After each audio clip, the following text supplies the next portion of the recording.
When I grow up, I want to be a vet. I'd like to be a fireman, to save kittens, ninja, and a super spy. A doctor. I'll be a fighter. A singer.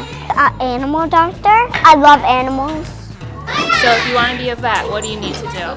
Go to college. To go to college. And I'm just still going to go to college and go to school. Go to college.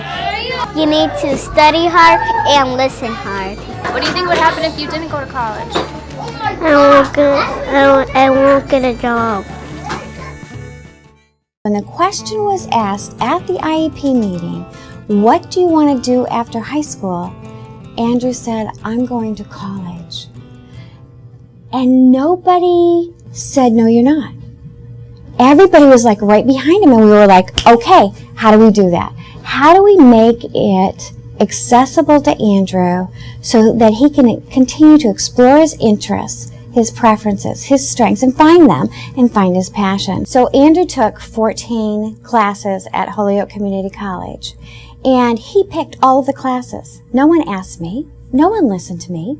I had no voice there. It was all Andrew.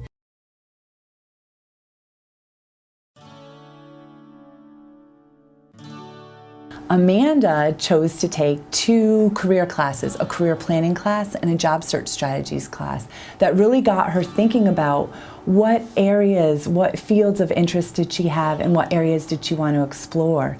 And because she took those classes, it then opened the door for her to start exploring some local community-based agencies and doing some volunteer work with them. So for Amanda, just like any other college student, it really was the full college experience. She was here for 2 full years. We're a 2-year college. She took an assortment of classes, got connected and made some really great friendships, and prepared herself for that next step about exploring careers.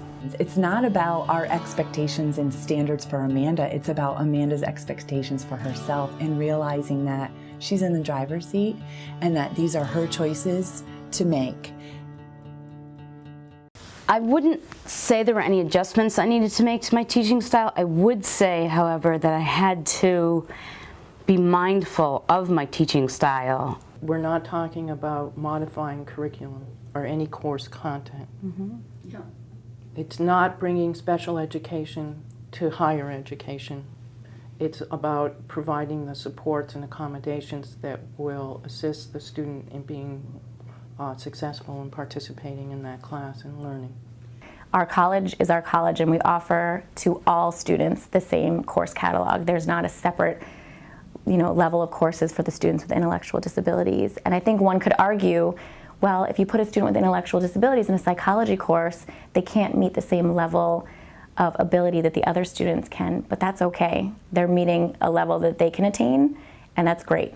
Compared to a student who is able to go to college, a student with an intellectual disability would be placed in a sheltered workshop, may receive minimal supports for employment in the community, may sit at home and collect benefits and not participate in the community as a whole, where you have students who have been able to attend college, have had experience with internships, have made connections, have connected with the career services that are provided through colleges, and who have the social opportunities to find out about jobs and what's available out there in the community. It's a great idea, and I think it should be promoted a lot more, because every person is entitled to every opportunity.